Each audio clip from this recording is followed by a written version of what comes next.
नमस्कार। देखिए, जो फ़िल्म वाले हैं या जिसको कहते हैं कि कई जो एक्टर हैं, डायरेक्टर हैं, जो ओटीटी प्लेटफ़ॉर्म है जिसमें नेटफ्लिक्स हैं, बड़े हैं, अब ये क्या करने लगे हैं, ये समाज की कीमत पे अपने फ़ायदा उठाने लगे हैं। जैसे मैं आपको बताऊं, जैसे ये अखबार है, बड़े ब्रांड का अखबार है ये, इसका अगर फ्रंट पेज का विज्ञापन छपवाएंगे ना, कोई भी खबर छपवाएंगे, इसमें खबर मतलब जो पेड खबरें होती हैं वैसी खबरें नहीं, जो प्रमोशनल खबरें होती हैं किसी विज्ञापन का, तो फ्रंट पेज का जो बड़े अखबार का जो विज्ञापन होता है ना, वो लगभग 50 लाख रुपए का होता है। मतलब कि ये पूरा पेज एक जो मैं आपको दिखा रहा हूँ, ये इतना बड़ा पेज जो है, ये इतना बड़ा फ्रंट पेज का जो विज्ञापन है किसी बड़े अखबार में 50 लाख रुपए से कम का नहीं पड़ता है। लेकिन अगर कोई अखबार, जैसे एक उदाहरण, जो किसी बस को अपना विज्ञापन करना है, किसी बस कंपनी को अपनी बस का विज्ञापन देना है फ्रंट पेज पे, तो उसको 50 लाख रुपए खर्च करने पड़ेंगे। लेकिन अगर वही बस कंपनी उस बस में आग लगा दे या कुछ एक्सीडेंट कर दे या किसी को बड़ा भारी नुकसान पहुंचा दे, तो खबर खबर बन जाएगी, फिर वो विज्ञापन ना होकर और खबर वो फ्री में छपेगी। यही जितने हमारे कलाकार हैं जिनके लिए हम लोग लाइन में लगते हैं, पैसे खर्च करते हैं, ये सब वही करने लगे हैं। समाज की कीमत पर अपना मुफ्त का प्रचार करते हैं और अपनी फिल्मों को चलवाते हैं। आपको पता ही है, पहले घूसखोर पंडित एक पिक्चर आई थी जिसमें बड़ा बवाल हुआ। भाई तो पिक्चर मनोज वाजपेयी जैसे बड़े एक्टर उसमें थे, बड़े डायरेक्टर उसमें थे, लेकिन उन्होंने जानबूझ करके नाम रखा था क्योंकि उनको पता है कि उत्तर प्रदेश में जो फिलहाल जो ठाकुरों की और जो ब्राह्मणों की राजनीति चल रही है उसमें उनको जरूर फायदा मिलेगा। और हुआ भी वही, राजनीति हुई उस पर जम करके, यहाँ तक कि मुख्यमंत्री योगी आदित्यनाथ ने उनके खिलाफ एफआईआर भी कराई। लेकिन मामला वो नहीं है। एफआईआर से क्या होता है? देखिए, एफआईआर जिन धाराओं में इनके खिलाफ एफआईआर होती है, कोई बहुत गंभीर अपराध, मतलब गंभीर धाराएं नहीं होती, उनमें थाने से बेल मिल जाती है इनको, थाने ज़्यादा कोर्ट में बेल मिल जाएगी, जेल नहीं जाना पड़ेगा इनको, ना कोई भारी भरकम इनके ऊपर जुर्माना लगता है। और जो सेंसर बोर्ड है वो तो पता नहीं कहाँ ही छुप करके बैठा है। खैर, लेकिन खैर, भारत में अभी फिल्मों पे जो है, जो ओटीटी प्लेटफॉर्म वाली फिल्में हैं, जैसे नेटफ्लिक्स पे अगर आप कोई देखते हो, तो इसमें कंटेंट पे भी कंट्रोल नहीं है कोई।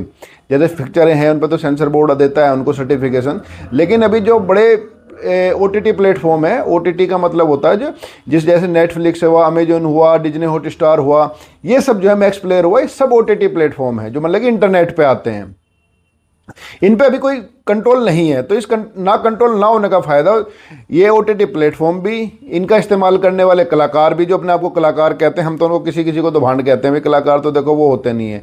अभी देखो, घूसखोर पंडित का मामला भी शांत भी नहीं हुआ था। एक और यूट्यूबर है जो बिग बॉस में भी गया था, और देखो जो बिग बॉस में जाते हैं वो सब जो है ना, समाज के सबसे, मैं तो कहता हूँ कि भाई समाज के सबसे निकृष्ट लोगों में से एक होते हैं। हालांकि कुछ एक आध अच्छे भी इसमें उदाहरण हैं, लेकिन ज़्यादातर लोग वही हैं कि भाई पहुँच गए बाई चांस वहाँ, लेकिन वो उनकी सामाजिकता, उनकी पारिवारिकता और बड़े हमेशा सवालों के घेरे में खड़ी रहती है। वो एक आध अच्छे रहे हैं उसमें, ऐसा नहीं है, सभी नहीं ऐसे, लेकिन ज़्यादातर उसमें ऐसे ही हैं।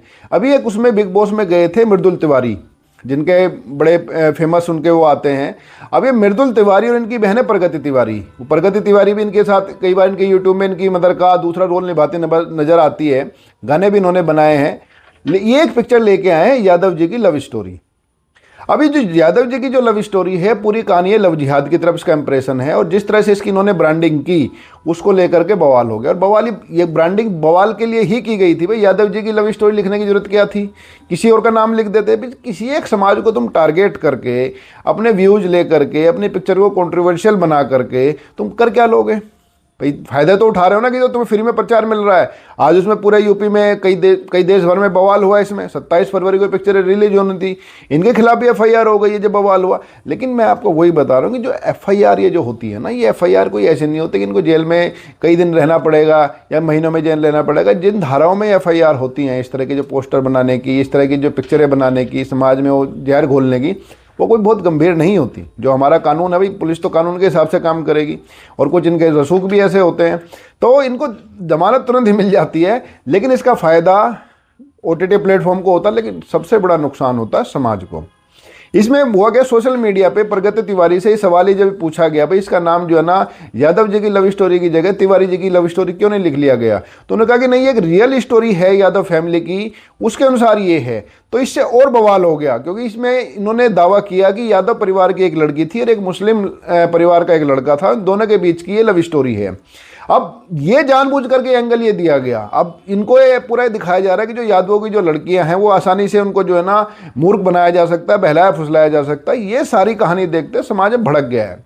और इसके भाई का तो दावा है, मृदुल तिवारी का तो दावा है कि भाई सोशल मीडिया पे जो है ना प्रगति तिवारी को जो है जान से मारने तक की धमकी दी जा रही है, 50 चीज़ें की जा रही है, झगड़ा बढ़ता जा रहा है, सोशल मीडिया पे जो है ये पूरा का पूरा बवाल हो गया है। लेकिन इन्होंने जो सफाई दी है, वो सफाई भी आधी अधूरी है।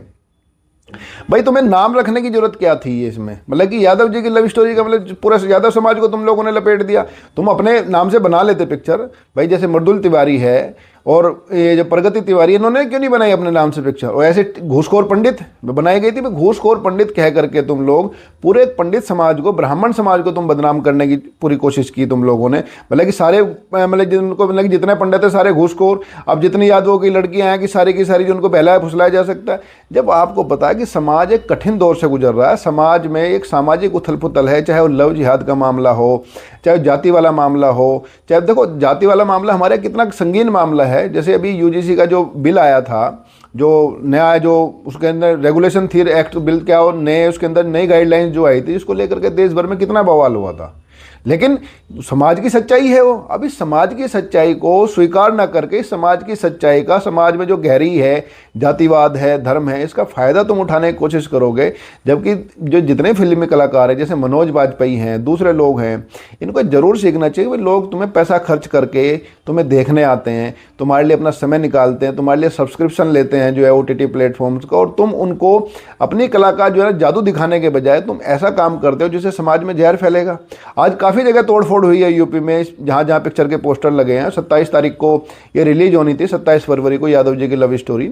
लेकिन अब थिएटर मालिकों को भी जो है धमकियां दी जा रही हैं। अब इसमें मामला क्या है, देखो अगर इस तरह की पिक्चरों पे बवाल ना हो तो लोगों की हिम्मत बढ़ेगी, और अगर बवाल होता है, इनको फ्री की पब्लिसिटी होती है, तो ये समाज के लिए भी एक बहुत घातक चीज़ बनती जा रही है कि तुम पब्लिसिटी करो किसी भी चीज़ की, और पब्लिसिटी करो नेगेटिव पब्लिसिटी। अब जैसे यहाँ चर्चा चल रही है, जैसे यादव जी की लव स्टोरी है, अगर इस पिक्चर की पब्लिसिटी पे इनको पैसा खर्च करते तो इस पे अब तक 5-6 करोड़ रुपए खर्च होकर के तब इतनी पब्लिसिटी मिलती। लेकिन ये इन्होंने फ्री में नाम रख करके फ्री में कितनी पब्लिसिटी कर ली।